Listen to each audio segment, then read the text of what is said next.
গোরার মসজিদ ঝিনাইদহ জেলার কালীগঞ্জ উপজেলায় অবস্থিত বাংলাদেশের প্রত্নতাত্ত্বিক নিদর্শন। এটি উপজেলা সদর থেকে প্রায় ২৫ কিলোমিটার দূরে ১২ বাজার ইউনিয়নের বেলাট দৌলতপুর গ্রামে অবস্থিত। গোরার মসজিদটি আকৃতিগতভাবে বর্গাকৃতির। মসজিদের পূর্বে রয়েছে একটি বড় ঘাট বাঁধানো পুকুর, যদিও বর্তমানে পুকুর ঘাটটি ধ্বংস হয়ে গিয়েছে। মসজিদটিতে মাত্র একটি গম্বুজ রয়েছে। আবিষ্কারের পরপরই এই মসজিদটি বাংলাদেশের প্রত্নতত্ত্ব অধিদপ্তরে প্রকাশিত প্রত্নতত্ত্ব তালিকাতে স্থান করে নেয়। কিংবদন্তি অনুসারে গোরাই নামের একজন সুফি এই অঞ্চলে এই মসজিদটিতে বসবাস করতেন।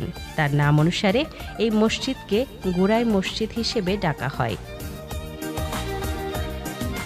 মসজিদের পাশে আবিষ্কৃত একটি কবরকে স্থানীয়রা গোরাই দরবেশের কবর বলে মনে করেন।